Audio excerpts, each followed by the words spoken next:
My son did not raise his voice. He did not slam a fist on the table or push back his chair or do any of the things you might expect from a man who had something difficult to say. He simply reached for his glass of water, took a slow drink, set it back down on the placemat, and looked at me across the dinner table, the way a man looks at a line item on a budget that does not quite balance. Then he shrugged just barely and said it as plainly as if he were reading the weather. "Mom, you eat for free here." For a moment, the whole room held its breath without knowing it was holding anything. Sophie, who was 9 and always paying closer attention than anyone gave her credit for, lowered her eyes to her plate. She did not look up at her father. She did not look at me. She simply found something very important to study in her mashed potatoes and stayed there. Cole, who was 7 and still lived in the uncomplicated world of small boys, kept right on eating perfectly, unaware that the air in the room had changed its composition entirely. Dana, my daughter-in-law, pressed 2 fingers briefly to her lips, and for 1/2 second, I could not tell whether she was suppressing a laugh or a wince. Then her hand came back down and she reached for the bread basket, and the moment passed. Garrett looked at his phone. He had already moved on. I sat at the table for exactly 4 more seconds. I counted them the way you count seconds during a long silence in a conversation, the way you count them when you need to give yourself a task so your face does not do something that cannot be undone. Then I smiled the way women my age learn to smile when smiling is the only socially acceptable option available. And I excused myself quietly and said I had a headache coming on and that I hoped everyone would enjoy the rest of the meal. I walked down the hallway and I stood with one hand flat against the wall. The wood was cool under my palm. Old houses in Columbus had that walls that held the chill, even in October, walls that remembered seasons. From the kitchen, I could hear the sounds of dinner continuing as if nothing had happened. The clink of Dana's fork, the low hum of some topic she was now redirecting toward Cole, asking whether he could have more of the gravy. The ordinary machinery of a family meal running perfectly smoothly because for the people still sitting at that table, nothing of significance had occurred. A man had said something to his mother, and his mother had excused herself, and dinner continued. I opened my phone. I scrolled to the W section of my contacts to a name I had not dialed in over a year, a name my late husband had written on a small piece of paper in his careful engineer's handwriting, and which I had eventually reluctantly transferred into my phone on the night I could not sleep and had run out of other things to do. I pressed the name and brought the phone to my ear. "Warren," I said when the line picked up. My voice was quieter than I expected. "I think it's time." There was a brief pause on the other end, and then Warren Pritch said, "I'll clear my afternoon tomorrow." I went to bed early that night. I lay in the dark in the downstairs guest room of my son's house and looked at the ceiling and thought about a man named Raymond Voss, who had been dead for 14 months and who had, without ever telling me he was doing it, spent 3 years of his life building a wall between me and exactly the kind of moment I had just experienced. I wished I had told him thank you while I still had the chance. Raymond Voss was an engineer for 38 years. He built bridges for the Ohio Department of Transportation, mostly in the northeastern part of the state, and he brought the same philosophy to everything he constructed in steel, and in life identify the point of maximum stress, reinforce it before it fails. Never assume that because something has held for 20 years, it will hold for 21. He was not a dramatic man. He did not speak in grand statements or make large emotional gestures. He showed you what he thought was important by what he chose to build. He built a house with us in a quiet neighborhood outside Cleveland in 1985, the year after we were married, and for 42 years, that house was the center of everything we were. It was not large. It was not particularly impressive from the outside, just a brick 2-story on a street of similar houses. with a maple tree out front and a good-sized backyard where he planted an oak sapling the summer Garrett was born. He said oaks took a long time to become anything worth looking at, and that was exactly the point. He was playing a long game. I spent 35 years teaching second grade at Franklin Elementary, 7 minutes from that house. I taught children to read and to tie their shoes and to raise their hands before speaking and to believe that the words on a page were an invitation, not an obstacle. Raymond spent those same years designing load-bearing structures and coming home at 6:15 and sitting at the kitchen table while dinner was being made. Sometimes reading, sometimes just sitting comfortable in a way that took me years to understand was not laziness, but a kind of deep contentment that most people search their whole lives to find. We were happy in the particular quiet way that people are happy when happiness has become the default condition and they have stopped noticing it, which is the very best kind. Garrett grew up loved and encouraged and provided for without ever being told what any of it cost. When he struggled with mathematics in middle school, Raymond sat with him at that kitchen table every night for 11 weeks, patient and methodical, until the numbers stopped being enemies. When Garrett decided on Ohio State for his business degree, Raymond and I moved money from a savings account we had been building since Garrett was in diapers, and we covered what his scholarship did not, and we never called it a sacrifice because it did not feel like one. That was what you did. You gave what you had to give. Garrett was ambitious from the start, which was not a fault in itself, but he was also the kind of ambitious that moved faster than his preparation could keep up with. At 28, he partnered with a friend from college to start a small logistics company. It failed inside of 2 years, the kind of failure that leaves a young man with debt and a particular quality of embarrassment that sits differently from ordinary embarrassment, the kind that knows it has no one to blame but itself. Raymond and I helped him. We did it quietly without conditions or speeches, because that was how Raymond believed help should be given. Afterward, on an ordinary Tuesday evening, while we were washing dishes, Raymond said something that I filed away without fully absorbing at the time. Helping someone stand up is the right thing to do, he said. But if you carry them long enough, they stop noticing that their feet aren't touching the ground. I thought he was being philosophical. Raymond had a habit of thinking out loud in the form of observations that sounded wise, but that I often assumed were not directed at anything in particular. I was wrong about that, as I would come to understand. Garrett recovered. He found steady work in distribution management in Columbus, and at 32 he married Donna, who was organized and precise and spoke in a way that made rooms pay attention to her. Donna worked in healthcare administration at a large hospital system, and she had the kind of intelligence that expressed itself as the ability to identify inefficiency and eliminate it. Raymond, who was a careful observer of people, watched her at the engagement dinner and said later, quietly on the drive home, "She'll keep him focused. That might be exactly what he needs." He said it without judgment, the way an engineer notes a structural property. Their children came. Sophie first, then Cole 2 years later.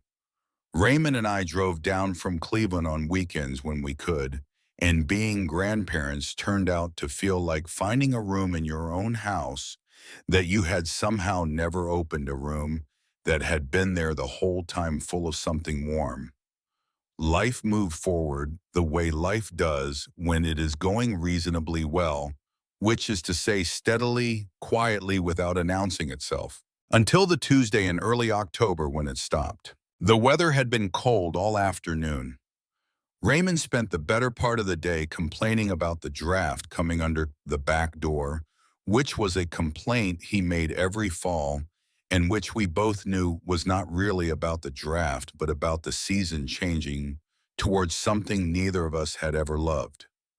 We were watching the evening news when I heard him make a small sound, not pain exactly, just a sudden change of breath, and I looked over and saw his hand pressing flat against his chest. I thought he had heartburn.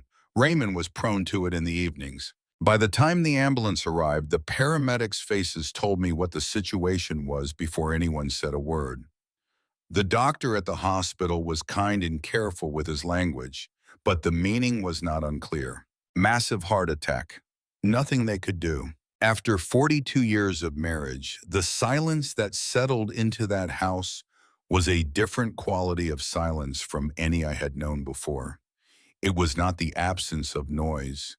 It was the presence of a specific missing thing, the sound of a particular person's weight on the floorboards, the sound of his voice asking what was for dinner, the sound of him clearing his throat over his reading in the other room.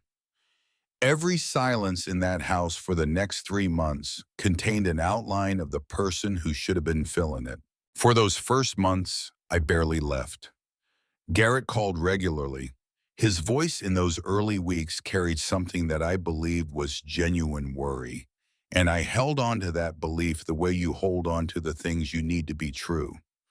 He drove up from Columbus on a Sunday in January and sat with me at the kitchen table, the table where Raymond and I had eaten thousands of meals, and he said it gently the way he had learned to say difficult things.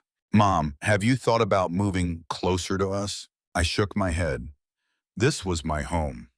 Every corner of it was full of something that could not be moved. Garrett nodded slowly. "I know that, but it's a lot to manage alone. The house, the yard, the bills. It's a lot for one person." He paused and then he said, "At your age." He did not mean it cruelly. That was the thing about Garrett that made those words harder to answer, not easier.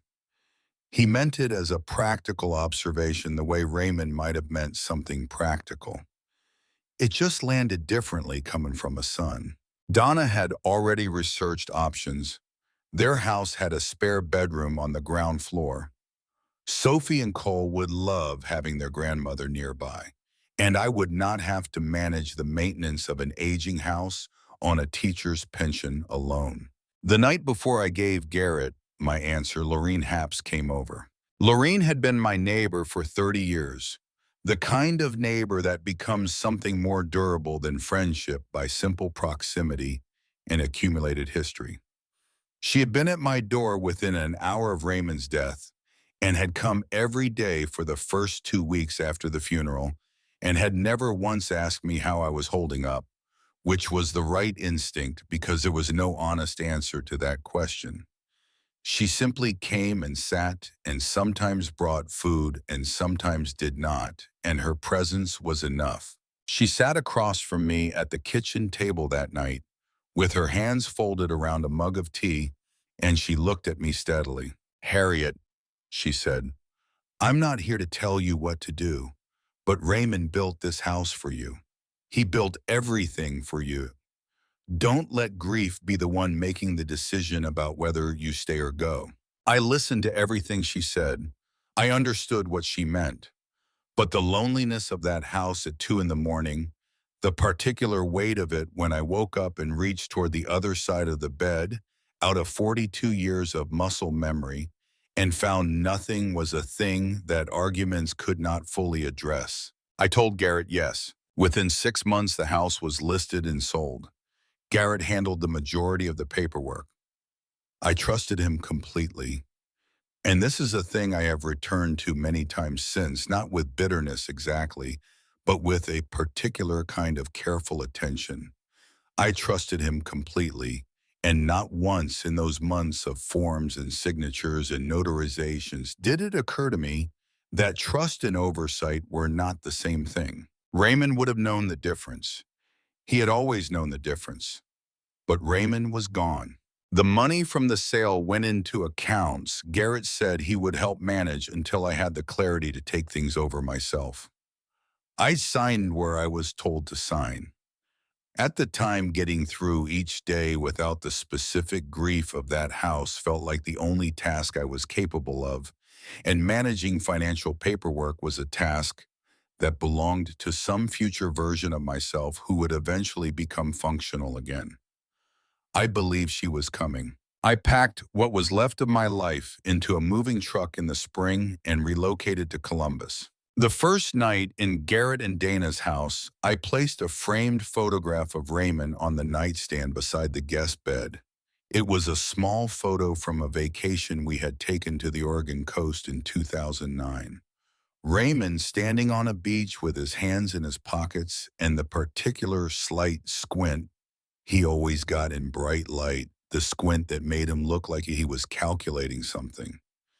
As I set the photo down, something fell from the back of the frame where I had tucked it months ago without thinking. A small piece of paper folded twice, Raymond's handwriting. The precise, unadorned printing of a man who spent his career producing drawings that other people would build from every letter clear and without decoration. There was a telephone number, and beneath it, a single line. Call him first, not Garrett. I had found this paper 3 months after the funeral tucked in the bottom of a box of Raymond's office documents.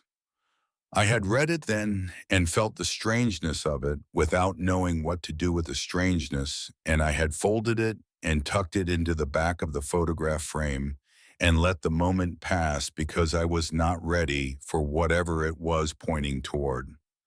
Raymond had never mentioned a Warren Pritch to me directly. Legal matters had always been his territory, one of the dozens of household responsibilities that we had divided between us over decades without ever formally discussing the division. I held the paper in the light from the nightstand lamp, and I read it again. Call him first, not Garrett, not Garrett. Raymond had written those words knowing something, planning for something. He had written them in the same careful way he wrote specifications for load-bearing structures precisely without ambiguity, because the person reading them would need to be able to follow them without his being there to explain. I folded the paper back into quarters and placed it on top of the photograph frame where I would see it every morning. I was not ready yet, but I did not put it away. The first weeks in Columbus were warmer than I had expected them to be. Sophie came and sat beside me in the evenings while she read her books, stopping occasionally to ask me what a word meant. Cole brought his toy cars to my room and explained elaborate racing scenarios that seemed to have rules no adult could follow. Dana showed me where everything was in the kitchen and told me to help myself anytime. Garrett insisted I take the downstairs bedroom so I would not need to manage the stairs. For a brief period, it almost felt like family. Then the small adjustments began. They came one at a time, which was the dangerous thing about them. Each one arrived in the reasonable tone of a household preference being gently expressed, and each one in isolation was not worth a confrontation.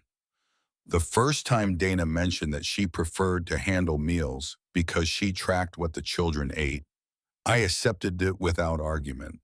She was right that it was her kitchen. The first time she noted that the electricity rates were higher before 6 in the evening, and could I please run the laundry later? I said of course, and I meant it. The second time, the third time. But then one afternoon I was heating soup for Sophie and Cole after school, something simple, the kind of thing a grandmother does because she is there and the children are hungry and she has both the time and the love to do it, and Dana came home early and stood in the kitchen doorway watching me for a moment with an expression I could not fully interpret. I usually handle what the kids eat, she said. Her voice was not unkind. It was the voice of someone making a management decision. There are things I track. Sophie was sitting at the counter waiting for her bowl. She looked at me for one careful second and then looked away. Of course, I said. I should have checked with you first. Dana nodded. Next time. It was only afterwards, sitting in my room, that I identified the word that had lodged itself in my chest like a splinter: checked. As though I were a contractor working in someone else's facility required to obtain clearance before operating the equipment, as though the question of whether my granddaughter was hungry were a matter requiring prior authorization. I said nothing. I told myself I was imagining an implication that was not there. But 3 days later, Dana mentioned the laundry again this time because she said she had noticed I had been using the washing machine during the afternoon, and she reminded me about the electricity rates, and when she left the room, I sat down in the kitchen chair and understood something clearly. For the first time, I was asking permission for things in this house that I would once have done automatically.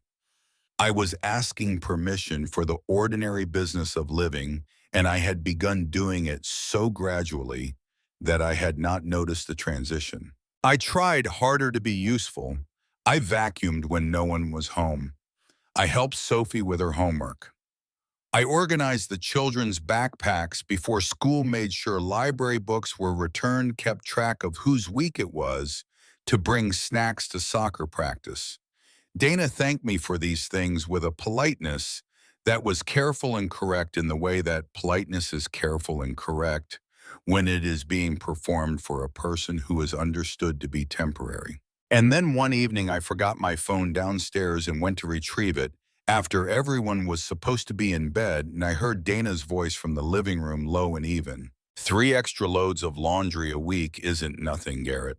I stood in the hallway and did not move. Garrett's voice, she's my mom. I know that, Dana said. I'm not saying she shouldn't be here. I'm saying it costs something. I stood there longer than I needed to, and then I went back upstairs without my phone, and I lay in the dark, and I thought about the difference between being present and being a cost. I had spent 35 years teaching other people's children. I had spent 42 years building a life with a man who believed that careful preparation was the deepest form of love. I had raised a son and loved him without conditions, and now I was a line item in a household budget, evaluated not for what I contributed, but for what I consumed.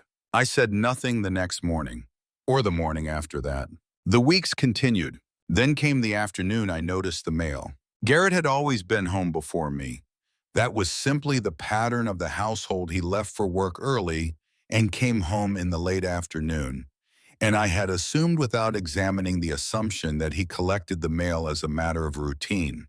But I began to notice that whenever I asked whether anything had arrived for me, his answer was always the same: nothing important, just advertisements. Every time, with a particular quality of finality, the way someone closes a subject rather than answers a question. One Tuesday, Garrett had a late meeting and Dana had taken the children to soccer practice, and I was in the house alone in the quiet of a weekday afternoon. I heard the mail truck slow and stop at the curb. I went outside. There were 3 envelopes in the box. 2 of them were advertisements, a furniture store flyer, and a credit card offer with Dana's name on it. The third was from a bank. First National Bank of Cleveland, the bank where Raymond and I had done our business for over 2 decades. My name was printed on the front. I stood on the driveway in the October light and opened it carefully. Inside was a bank statement. Most of the numbers meant little to me without context. I had allowed myself for too long to let the financial administration of my own life belong to other people. But one line near the bottom of the first page caught my eye and held it. Transfer authorization pending. And below that, a dollar amount. I stood there in the afternoon sun and could not breathe for a moment, not because of any single number or any single phrase, but because of what those words taken together meant. In the context of a year in which I had been told that my financial affairs were taken care of, a year in which envelopes addressed to me had been collected before I could reach them, a year in which I had been slowly, gently, methodically moved to the perimeter of every decision about my own existence. I folded the letter and put it in the pocket of my cardigan. Dana's car turned into the driveway. The children spilled out with their soccer bags. "Anything interesting in the mail?" Dana called cheerfully. "Just advertisements," I said. That was the first lie I told inside my son's house. It tasted like something I did not recognize, which I understood later was simply the taste of self-preservation, which I had forgotten I was allowed to practice. That evening, I approached Garrett in the living room while Dana was helping the children with homework. "Garrett," I said, "have you been managing the accounts from the Cleveland house?" He looked up from his phone with the particular expression of a man who has been asked a question he was not expecting. "Yeah," he said. "Why?" "I was just thinking it might be time for me to review them myself." He had his phone down on the arm of the couch. "Mom, there's nothing to review. It's all taken care of." "That's kind of you," I said, "but I would feel better if I looked at things myself." He smiled the patient smile of a man explaining something simple to someone he has decided is not equipped for complexity. "Honestly, there's nothing there you need to worry about. It's handled." I said I trusted him. He said he knew. Neither of us spoke for a moment after that, which was the loudest part of the conversation. That night, I sat at the small desk in the guest room with the bank statement spread open in front of me. The street lights outside cast a pale orange bar of light across the paper. I looked at the numbers again. I thought about Raymond in his office in Cleveland, the locked file cabinet, the careful folders organized by year and category. When we sold the house, Garrett had packed those files. I had let him because I had not known yet that I would need them. Then I opened my wallet. I took out the folded piece of paper that had been there since the night I arrived. Raymond's handwriting, clean and unambiguous. "Call him first, not Garrett, Warren Pritch." I had transferred the number into my phone a year ago and never used it. I had told myself I was not ready, that I was misunderstanding something, that Raymond had been being overly cautious about something that would never become relevant. The way I had told myself when he was alive, that he worried too much. I opened my phone, I found the number, I looked at it for a long time. Making that call felt like stepping over an invisible line. Once I made it, the questions it raised could not be put back into the silence where they had been living.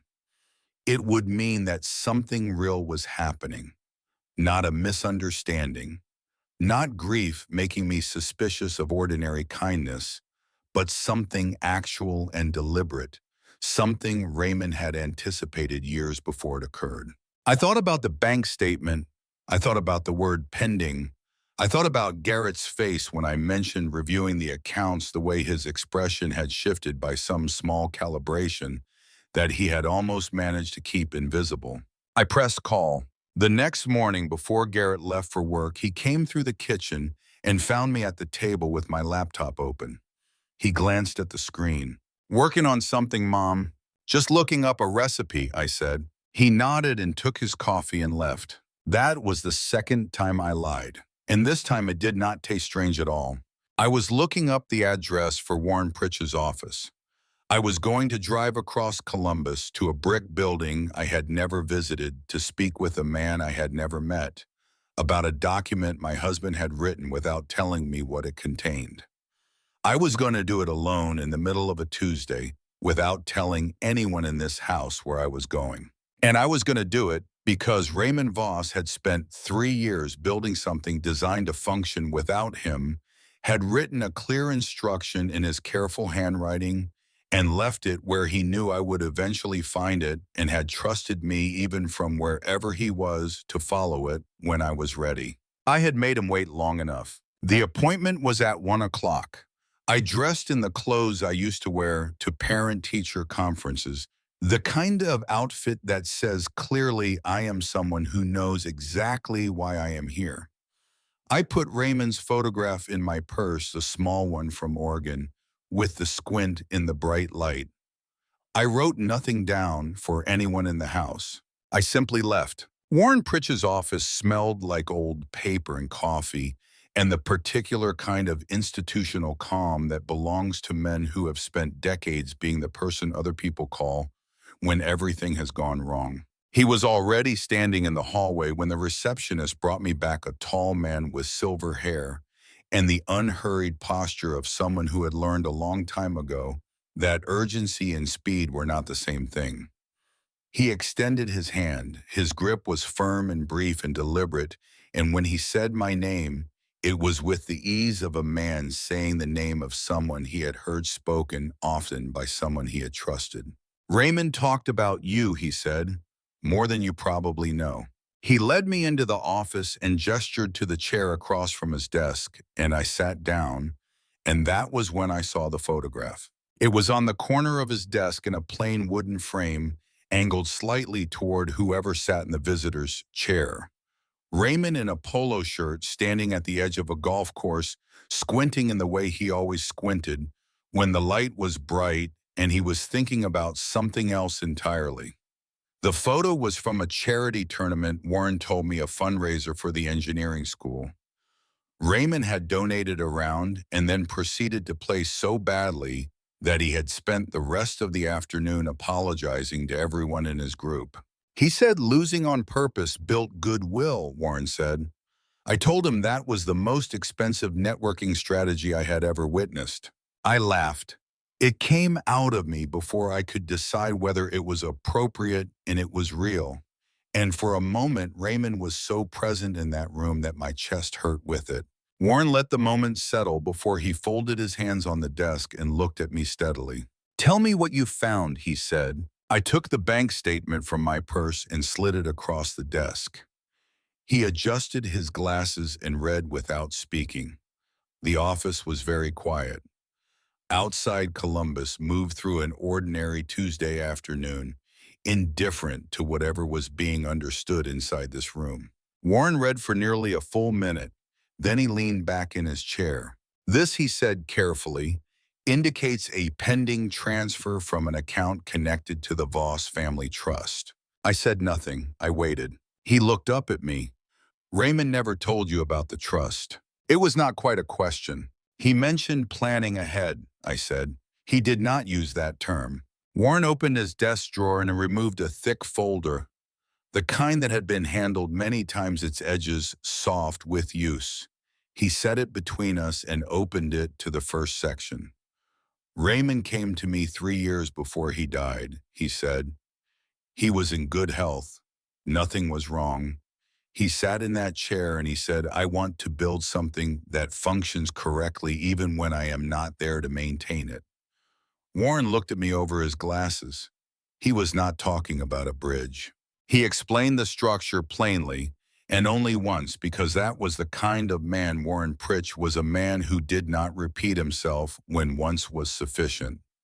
Raymond had established the Voss family trust several years before his death and had placed the majority of their joint assets inside it.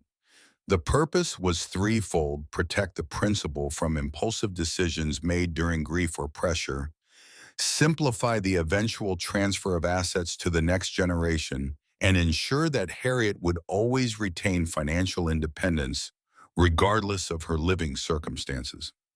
Harriet was the primary beneficiary. Garrett had been designated secondary trustee with limited authority to manage certain accounts within defined discretionary limits. He set those limits very specifically, Warren said. Raymond was precise about numbers. I thought about the bridge specifications, the drawings in his office with every measurement accounted for, every load calculated, every variable named. He had applied the same precision to this.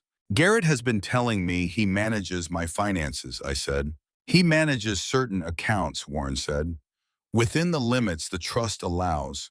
But the trust itself, the principle, the major decisions, those belong to you. Then what is this transfer? Warren did not answer immediately.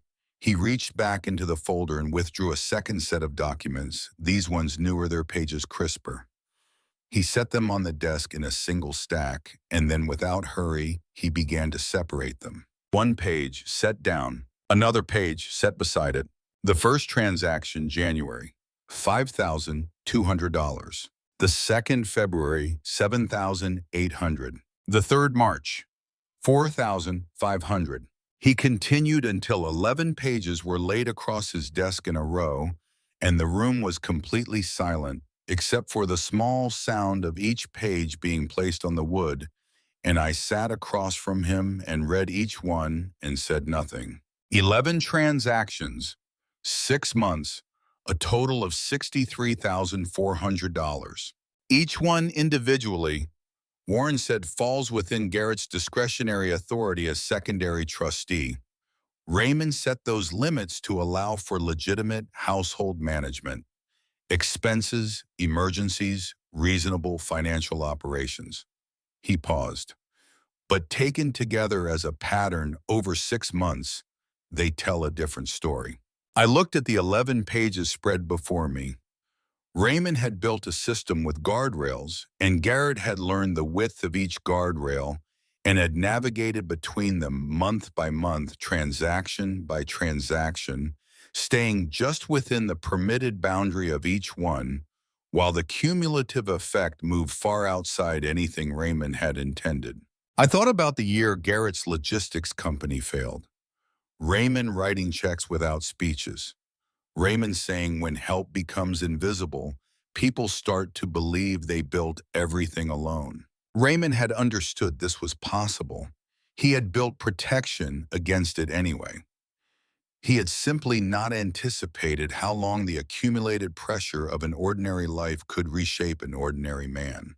Is what he did illegal? I asked. Within the technical limits of his trustee authority, Warren said no. But the pending transfer you found in that envelope, Warren said, tapping the bank statement, exceeds those limits significantly.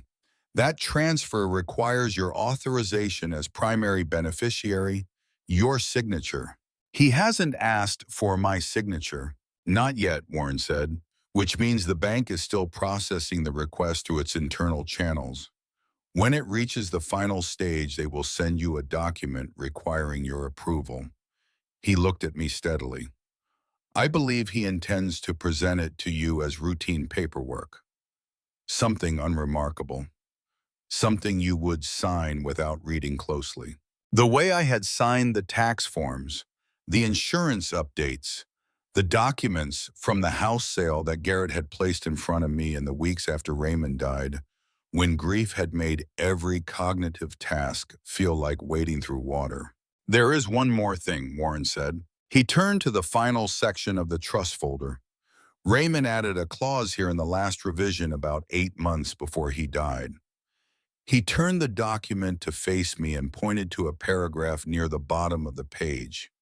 If the primary beneficiary has reasonable cause to believe the trust is being misused, she may invoke this clause to assume full administrative control, immediately superseding the secondary trustee's authority in all matters. I read the paragraph twice. He gave me the ability to take it back, I said. He gave you the ability to protect what he built, Warren said. There is a difference. He closed the folder and set it to one side. For now, I want you to wait. Do not confront Garrett. Do not let him know you have been here. Let the authorization request reach its final stage. And then you will know exactly what to do, Warren said. And so will I. I drove home through Columbus in the flat gray light of a Tuesday afternoon, and I thought about Raymond sitting in that chair 3 years before his death, in good health with no particular crisis before him, choosing to spend an afternoon building a legal architecture around the possibility of a future he hoped would never arrive. The kind of preparation that looks like worry until it looks like love. I thought about the note in the photograph frame. Call him first, not Garrett. He had known. Not the specific details, not the particular shape of what would happen, but he had known that pressure changes people, that generosity without visibility creates a certain entitlement over time, that grief makes women easy to manage, and that the person he loved most in the world would one day need something to hold on to that could not be moved without her permission. He had built it. He had left the address. All he had asked of me was to eventually be ready to walk through the door. 2 days after I met with Warren, my phone rang on a Thursday morning while Garrett was at work and Dana was at the hospital, and the house was quiet around me. I recognized the number. Harriet. Lorene's voice was careful in the way voices become careful when they are carrying something. I ran into Betty Kasner at the Kroger yesterday.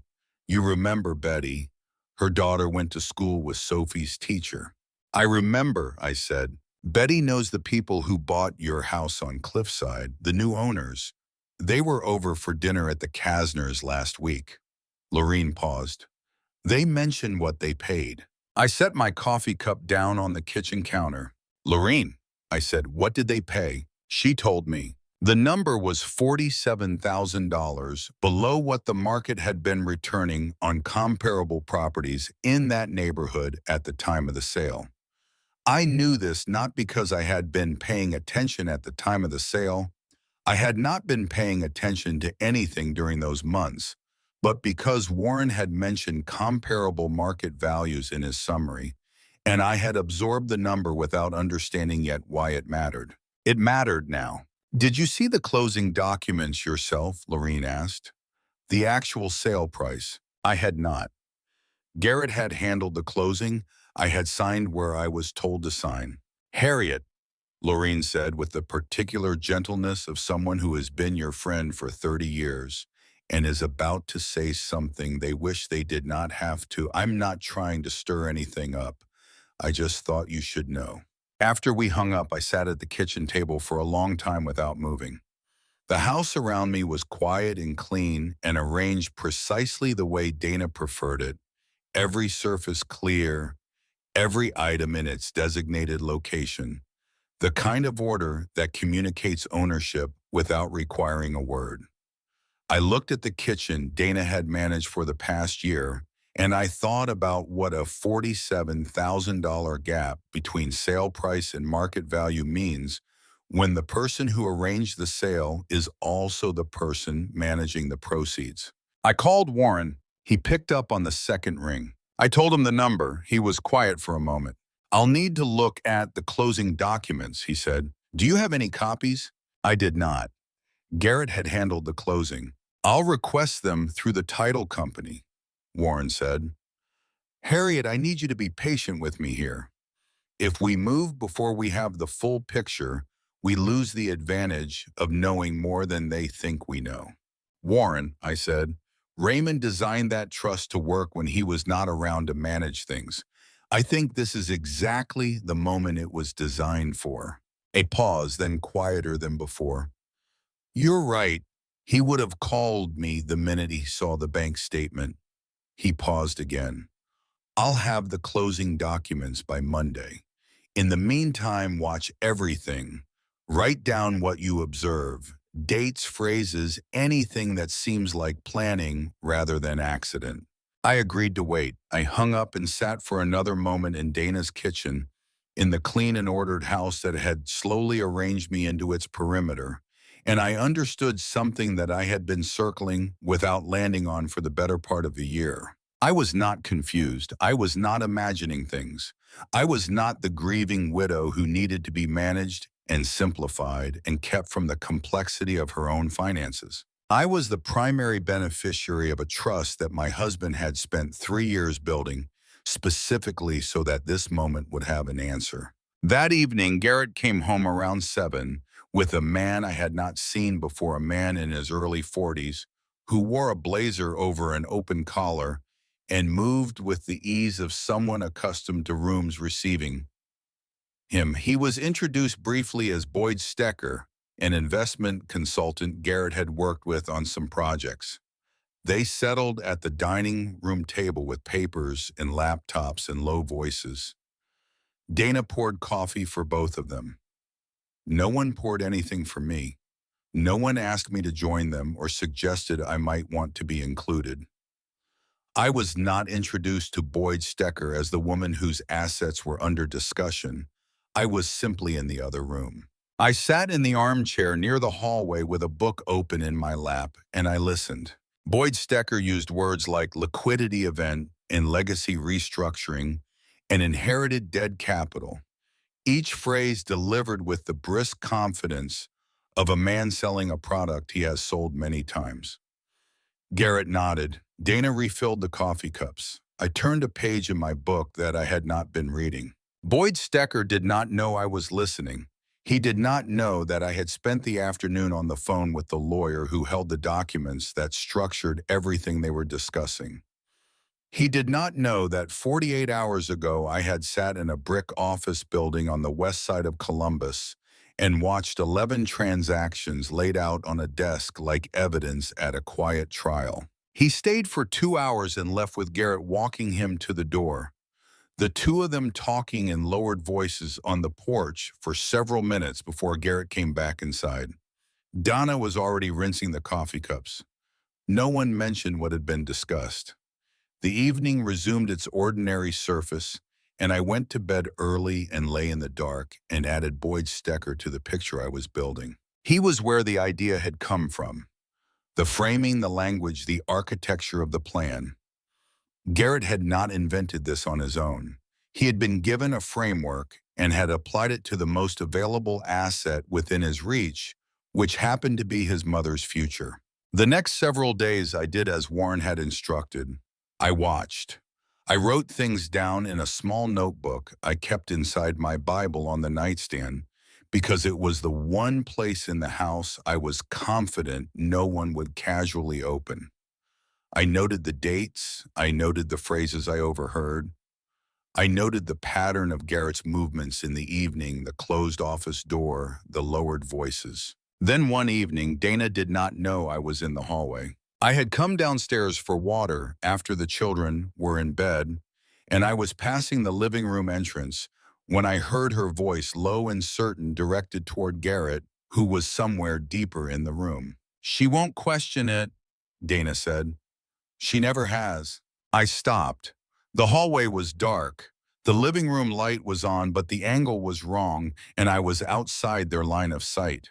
Garrett's voice, "I know, but the timing has to be right." A pause, then Dana, "What if Pritch reaches out to her?" Garrett, "He won't. The account system routes everything through standard bank communications. She'd have to already know to look for it." The confidence in his voice was absolute. Not the confidence of someone taking a calculated risk, but the confidence of someone who had already discounted the possibility of being wrong. She won't question it. She never has. A year of accumulated evidence supporting that conclusion.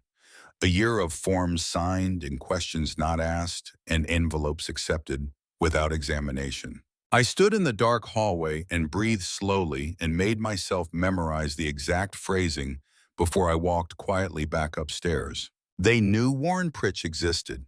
They had discussed the possibility of his contacting me and decided it was not a real risk. Which meant Garrett knew the structure of the trust, knew the name of the lawyer who held it, and had decided the probability of his mother understanding any of it was low enough to proceed.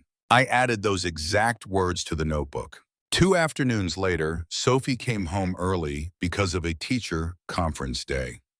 Dana was still at the hospital. Garrett had not yet returned from work.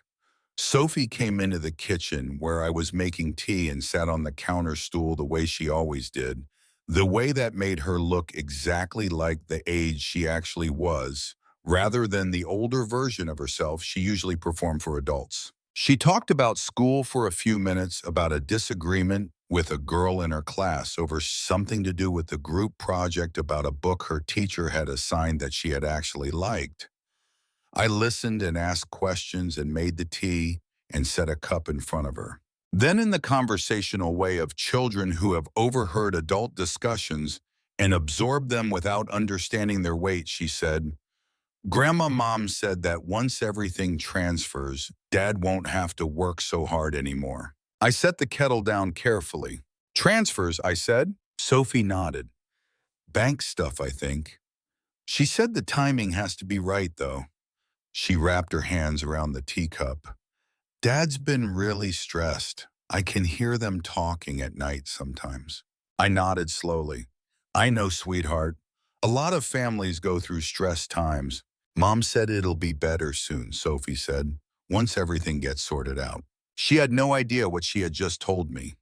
She was 9 years old, and she had overheard a conversation that had not been careful enough to happen outside her hearing, and she had repeated it the way children repeat things without context, without intent, as information that seemed to matter to the adults and which she was helpfully passing along. I put my hand over hers on the teacup. "I'm glad you told me that," I said. "Thank you." She smiled and changed the subject to the book her teacher had assigned, and I listened. And inside, I was adding another entry to the notebook I would write in later, and thinking about what it meant that the word transfers was now being used within Sophie's hearing at a volume she could absorb. The plan was approaching its final stage. That night, long after the children were in bed and the house had gone quiet, I walked past the home office where Garrett worked in the evenings. The door was not fully closed. There was a light on inside the desk lamp, casting a focused cone over a spread of printed documents and the open laptop screen. Garrett was not looking at the door. He was reading, leaning slightly forward over the papers, one hand moving a pen down the edge of a column of figures. I could see the top of the document on the desk, the heading visible at the top of the page in a font large enough to read from the hallway. Account transfer authorization. He had it. The bank had prepared the document. It was in his hands, already reviewed, already understood. Whatever the internal processing had required was complete on his end. The only remaining step was the one that had always required my involvement. He muttered something under his breath, "Just needs the final approval." I continued down the hallway to the kitchen for water and came back upstairs and went to bed and lay in the dark with the notebook on my chest and thought about what Warren had said. "When it arrives, you will know what to do." The authorization was real. The document existed. Garrett had it and was waiting for the bank to route the official copy to my address so he could present it to me as an unremarkable piece of paperwork requiring a routine signature from a woman who, in his experience and by his consistent observation, did not read carefully what was placed in front of her. I called Warren the following morning. He answered in 3 rings, and I told him everything in the conversation in the hallway, the word transfers coming from Sophie, the heading I had read on the document in the office. Warren listened without interrupting. When I finished, he was quiet for a moment.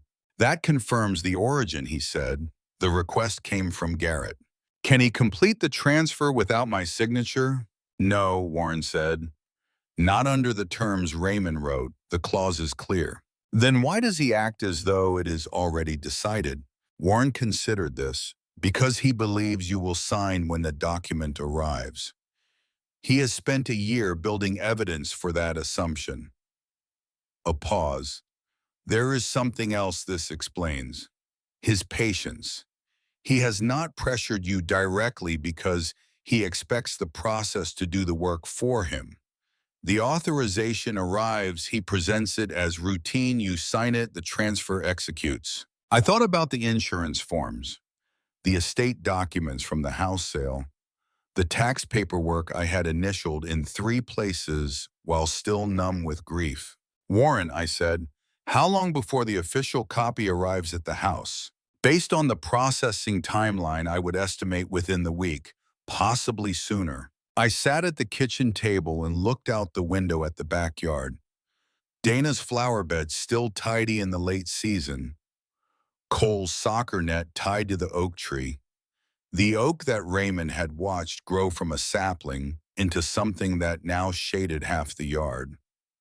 Raymond playing a long game.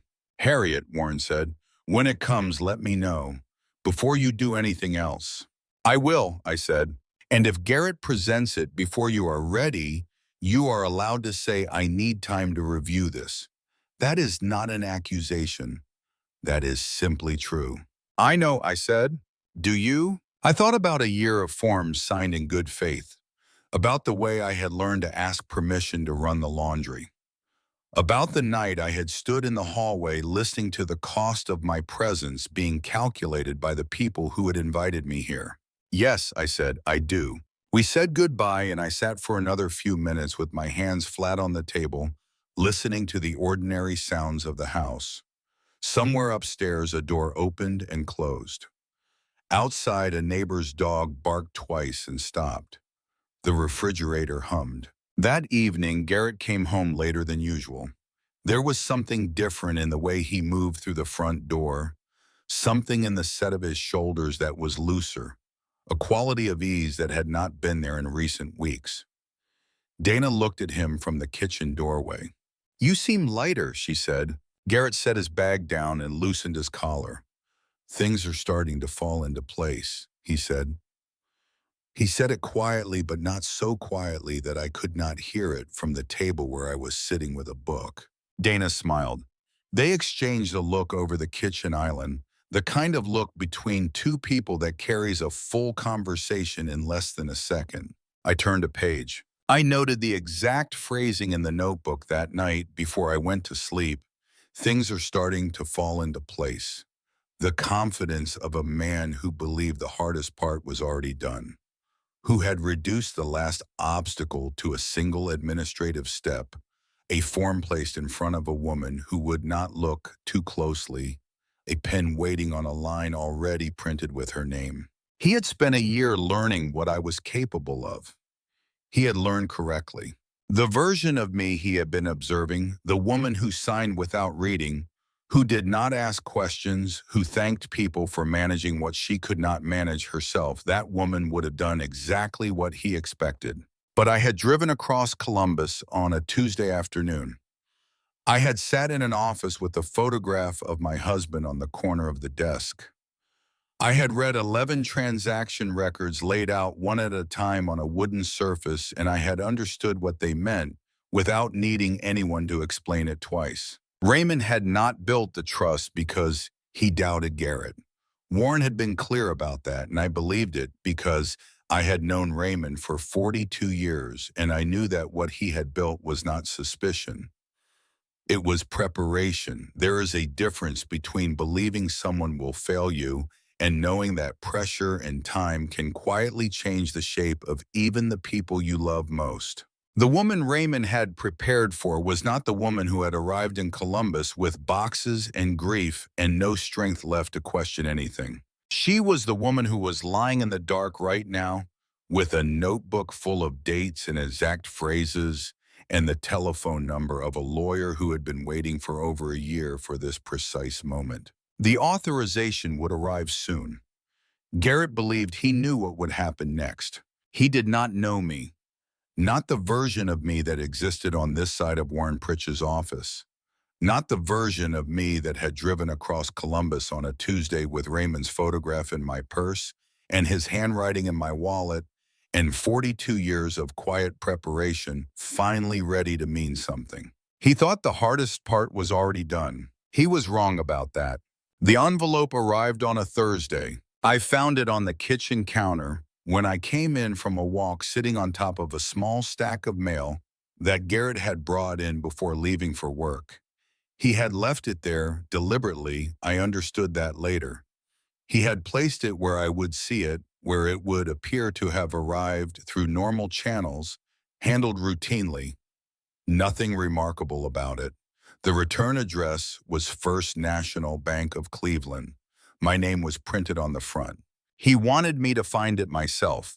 He wanted me to carry it to the kitchen table and open it and read my own name printed beneath the signature line and feel the familiarity of that, the reasonable rightness of it before he came home and explained what needed signing. I picked it up and carried it to my room and closed the door. Inside were 4 pages.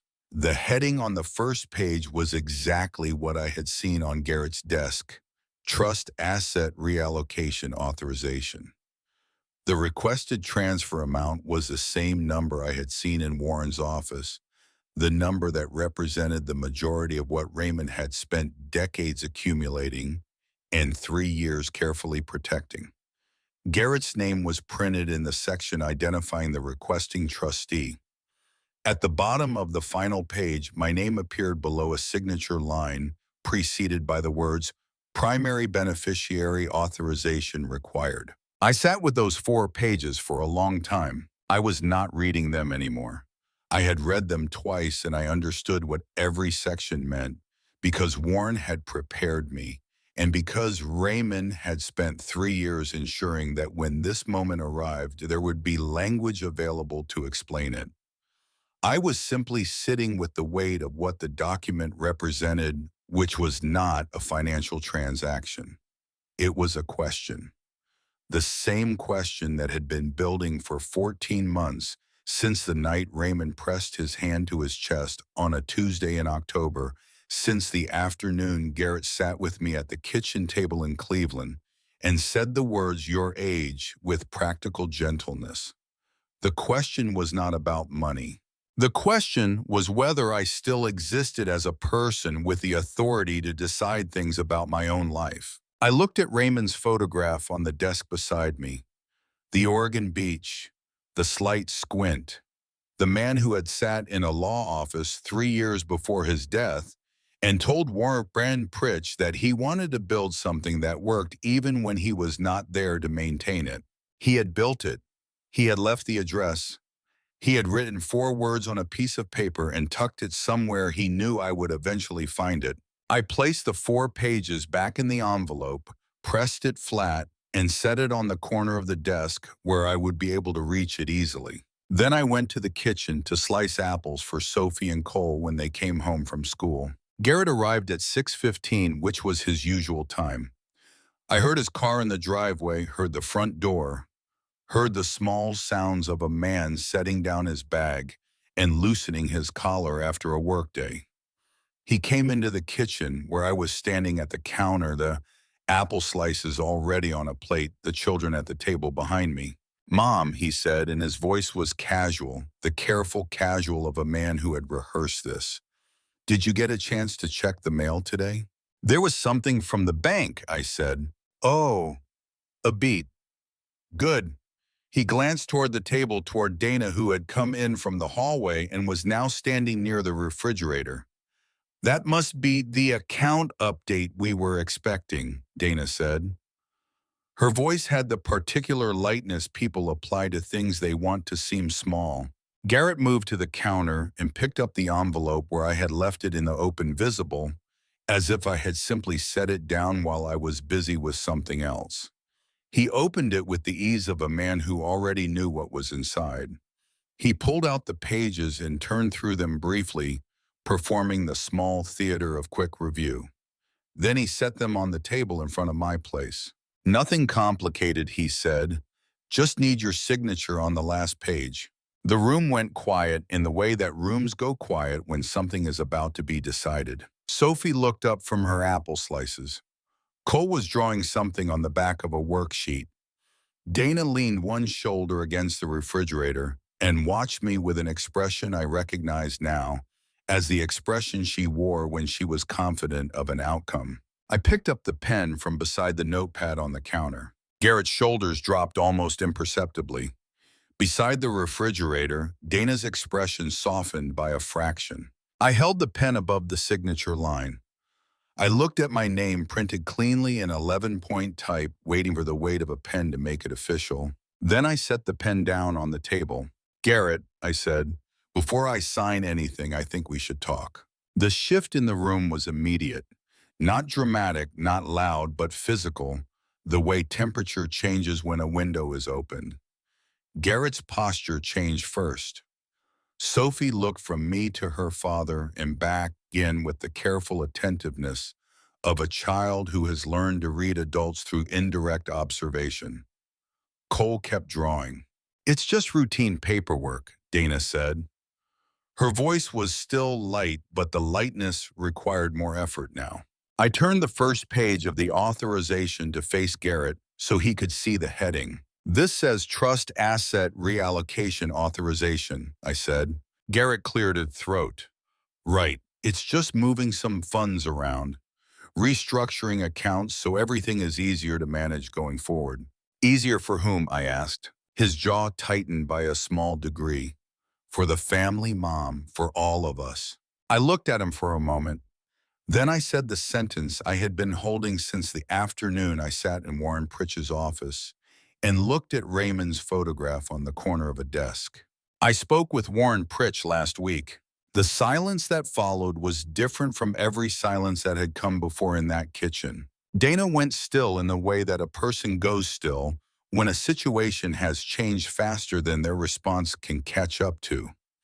Garrett stared at me, and for the first time in a year, I saw something in his face that was not the managed expression of a man in control of what was happening.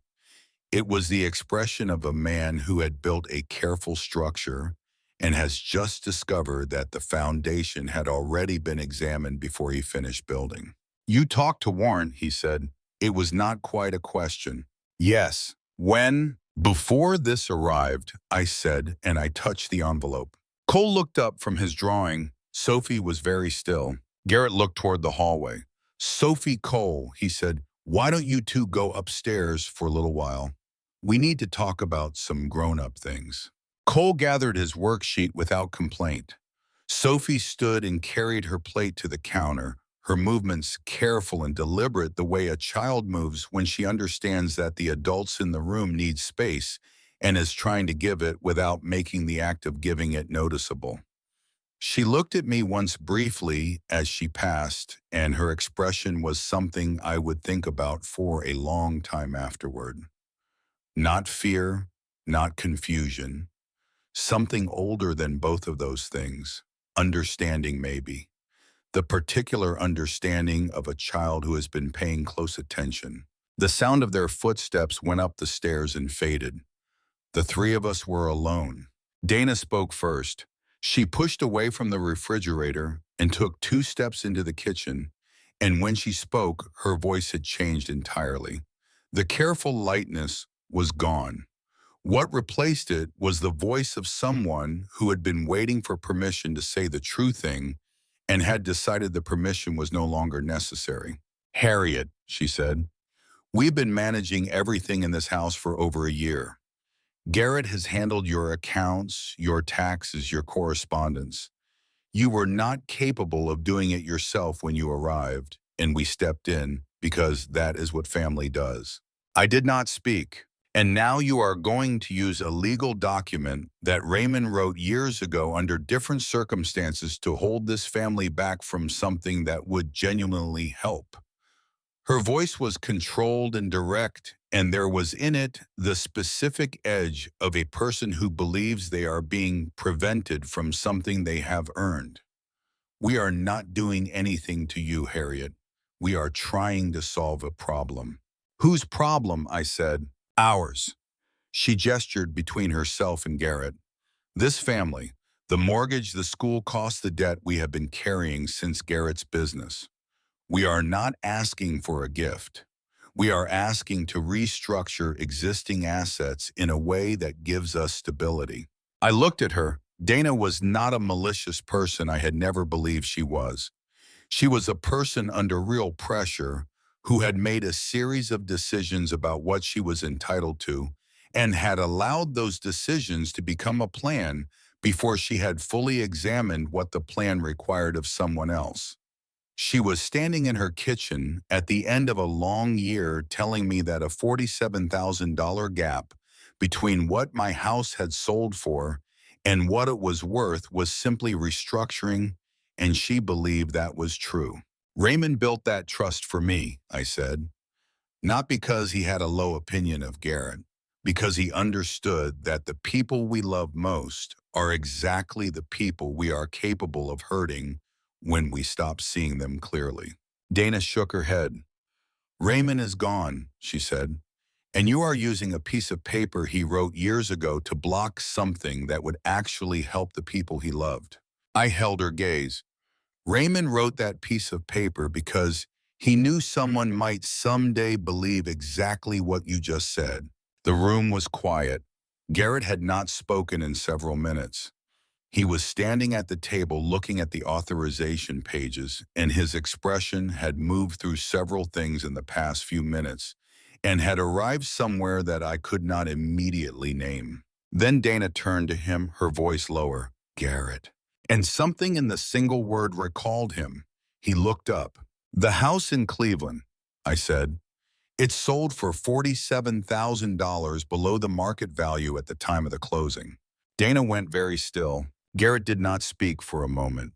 Then, "The market can vary by neighborhood. The assessments aren't always accurate." "The buyer had a connection to Boyd Stecker," I said. The name landed in the room like a stone dropped into water. Garrett's expression changed. Not guilt exactly, something more complicated than guilt.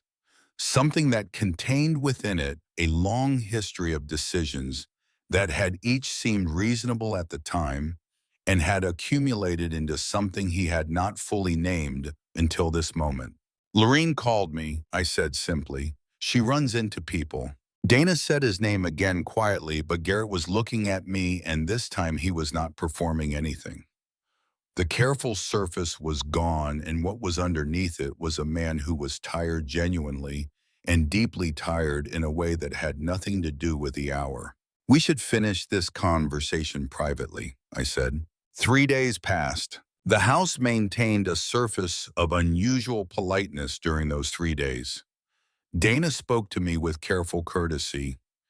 Garrett was present at meals, but largely absent from conversation, and the absence was not hostile, so much as exhausted, the absence of a man who is waiting for something to resolve itself and does not yet know whether the resolution will be survivable. Sophie watched everything and said very little, which was the most unsettling thing of all. On the third evening after the children were in bed and Dana had gone upstairs, Garrett knocked on my door. "Can I come in?" I set down the book I had been attempting to read and said yes. He came in and stood near the window for a moment, not speaking. The street below was dark and quiet. The lamp on the desk cast a warm circle of light that ended at the edge of the room. He sat down eventually in the chair near the window and rubbed his hands together, once a gesture I recognized from years of watching him, the nervous compression of a man who is preparing to say something he does not know how to start. "I should not have said what I said at dinner," he began. "The comment about eating for free. I was frustrated and I said it, and I knew it was wrong the moment it was out of my mouth." "I know," I said. "That's not how I see you." He looked at the floor. "Or it's not how I want to see you. I'm not sure anymore which of those is true." I waited. "The business," he said. "After it failed, Dad took care of everything. You both did. And I rebuilt.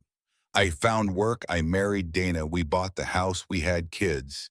And I kept thinking I was getting ahead of it. Getting ahead of the debt and the failure and the particular way it felt to be 30 years old and have proven that every good opinion anyone had of me was wrong." He paused. "But I never quite got there. The numbers never quite worked. And then Dad died and you needed somewhere to go, and Boyd had this idea, and I started thinking about it. I started thinking that maybe this was the thing that finally made everything work." "Without telling me," I said. He exhaled. "Without telling me. Why?" The question sat between us, and he did not answer immediately, and the silence before he answered was the most honest thing he had offered me in the entire year I had been living in his house. "Because I knew you might say no," he said. "I knew you would ask questions. I knew that if I explained it, you would talk to someone or think about it for too long, and the answer might not be what I needed it to be." I looked at him steadily. "So you acted first and planned to explain afterward." "I told myself it would help you too, that it wasn't just for us." "Did you believe that?" A long pause. "I believed it enough," he said, "at the time." He leaned forward with his elbows on his knees and looked at the floor, and I saw both people. He was at once the man in front of me, 40 years old, and caring more than he had shown, and the boy who had sat at the kitchen table in Cleveland while Raymond patiently explained mathematics until the numbers stopped being frightening. Those two people had always coexisted inside him. I had simply allowed myself to see only the one that was easier to see. If it had gone through, I said, would the trust still have been mine? He was quiet for a moment. Technically, he shifted in the chair. The structure would have changed. The management would have been different, more centralized. With you as the central authority, he did not answer. The silence confirmed what the answer would have been. "Garrett," I said, Raymond did not build that trust because he thought you were a bad person. He built it because he understood something that I think you understand now too. I looked at him. When the help you have been given becomes the background of your life, when it becomes invisible enough that you stop seeing it, you start to believe the structure belongs to you. Not because you are selfish, because that is how invisible help works. It disappears into the foundation, and then the foundation seems like simply the ground. He looked up at me. His eyes were tired in a way that went beyond the hour. I never forgot what you and Dad gave me, he said. I know you didn't forget it, I said, but you stopped feeling the weight of it. There's a difference. He was quiet for a long time. The street outside was still. Somewhere in the neighborhood, a car door closed and an engine started and moved away.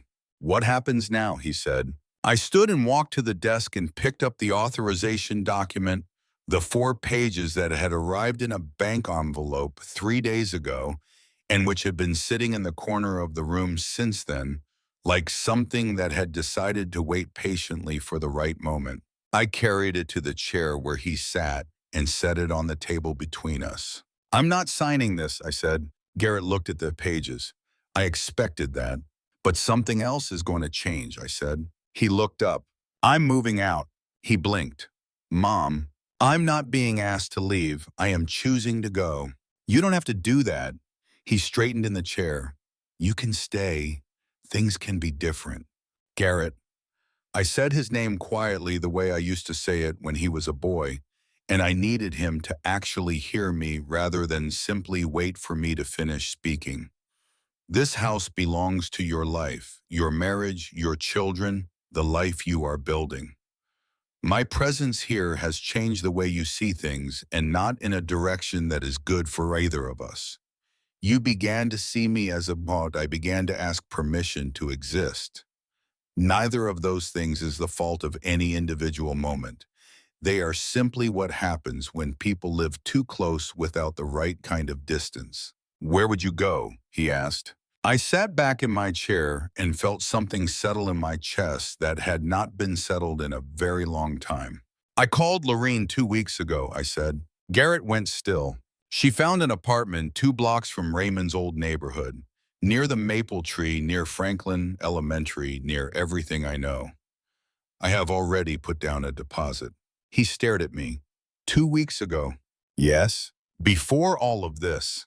Yes. The understanding moved across his face slowly, and what it replaced was the last assumption he had been holding on to, the assumption that everything that had happened in the past 3 days had been a reaction, a mother responding to a situation, adjusting to new information, finding her footing.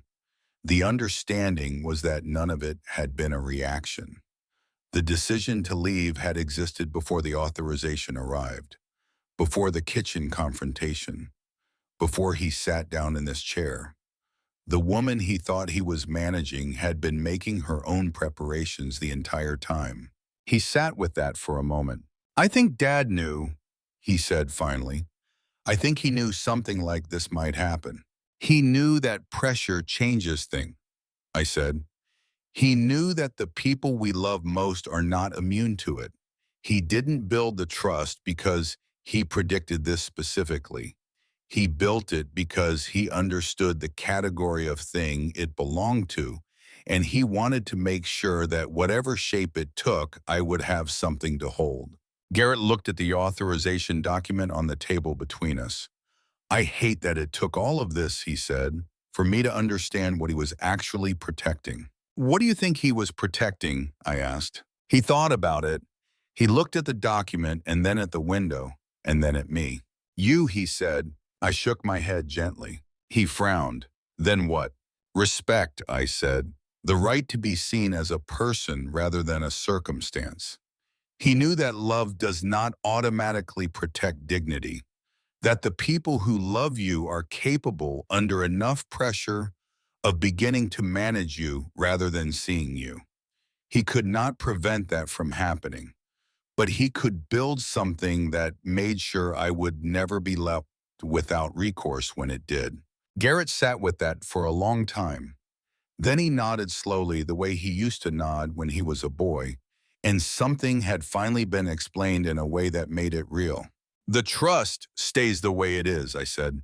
The authorization won't be signed, and the apartment in Cleveland will be available at the end of the month. He nodded again, and Garrett. I waited until he looked at me. When you are ready to talk honestly without intermediaries or paperwork or plans about what you actually need, I will be 2 hours north. I will pick up the phone. He stood eventually and went to the door and paused with his hand on the frame. I'm sorry, Mom, he said. The words were quiet and without performance, and I believed them. I know, I said. He went upstairs and I sat alone in the lamplit room for a while, and the house around me was still.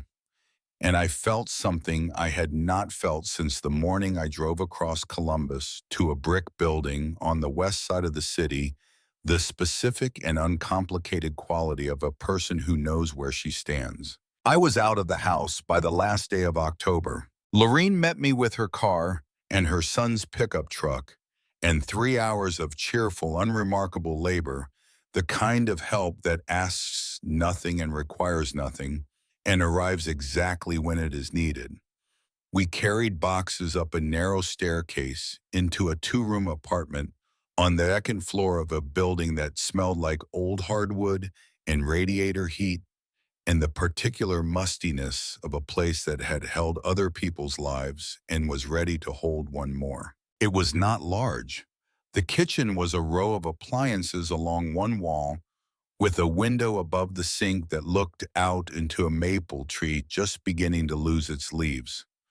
The living room had 2 windows facing east and enough space for the furniture I had kept from Cleveland, the reading chair, Raymond's bookshelf, the small side table that had stood beside our bed for 20 years. The bedroom was barely large enough for the bed and the dresser and the desk with the lamp, but the window faced a quiet residential street, and in the morning the light came in at a particular angle that I would come to recognize as the light of a place that belongs to you. I unpacked the photograph first. I set it on the corner of the desk, the way Warren had kept his copy on the corner of his angled, slightly toward the center of the room. Raymond in a polo shirt on a golf course, squinting in the bright light, thinking about something else entirely. I stood back and looked at it for a moment, and then I went to the kitchen and made coffee. Not at the hour Dana preferred, not in the amount Dana measured. I made it the way I liked it, slightly stronger than most people would choose in the old ceramic mug that had lived in the cabinet in Cleveland and had survived the move in a box of kitchen things that I had packed myself. I stood at the window above the sink with the mug in both hands and looked at the maple tree and listened to the sounds of the building settling around me and the sounds of the street and the particular quality of a morning that no one had organized on my behalf. I thought about the 11 pages laid across Warren's desk. I thought about the word transfers coming out of Sophie's mouth in the kitchen light as air carrying everything. I thought about the night I had stood in a hallway and heard my presence in a house calculated in kilowatt hours and grocery receipts. I thought about Garrett's face when I said 2 weeks ago, the way the last assumption had moved through him and was gone. I thought about Raymond at his desk in Cleveland 3 years before his death, writing specifications for a structure he would never see tested, and placing one small piece of paper in a location he trusted me to eventually find.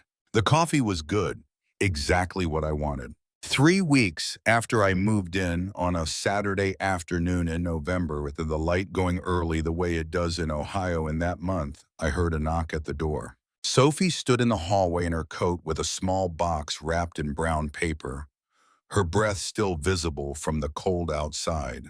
She was alone. She had taken the bus from Columbus, she explained, because she had told her mother she was going to her friend Nadia's house for the afternoon, which was not entirely true. She looked at me steadily when she said this, and I understood that the moral question of the small deception was something she had already resolved for herself. I let her in and made hot chocolate, and we sat at the table in the kitchen with the maple tree outside the window and the radiator ticking warmly in the corner. She slid the wrap box across the table. Inside was a small eraser shaped like a cat's face, the kind sold in novelty bins near school supply stores, orange and slightly squashed from being in a coat pocket. She had clearly been carrying it for a while. "I thought about you every time I used mine," she said, "so I got you one." I held the small eraser in my palm and felt its slight weight and did not say anything for a moment, because the moment required more care than words could immediately manage. Sophie looked around the apartment with the curious directness of a 9-year-old assessing a new space. She approved of the bookshelf, she said. She liked the window. She asked whether she could look at the photograph on the desk. I told her yes. She stood in front of it for a long time, the way she stood in front of things that interested her with complete stillness, giving it her full attention. "He's thinking about something else," she said. "He usually was," I said. She turned and came back to the table and sat down and wrapped her hands around her mug of hot chocolate, which is the posture I have learned of a person who is about to ask a real question. "What was Grandpa protecting?" she asked. "Dad said you knew. He said Grandpa protected something, but he didn't explain what." I looked at her. She was 9 years old and she was asking a question that deserved a real answer. "Your grandfather spent his life building things," I said. "Bridges mostly, but also other things. He built carefully and he thought about what would happen to the things he built after he was no longer there to maintain them." I paused. "The last thing he built was something to protect me." "From what?" "From the possibility of being forgotten," I said.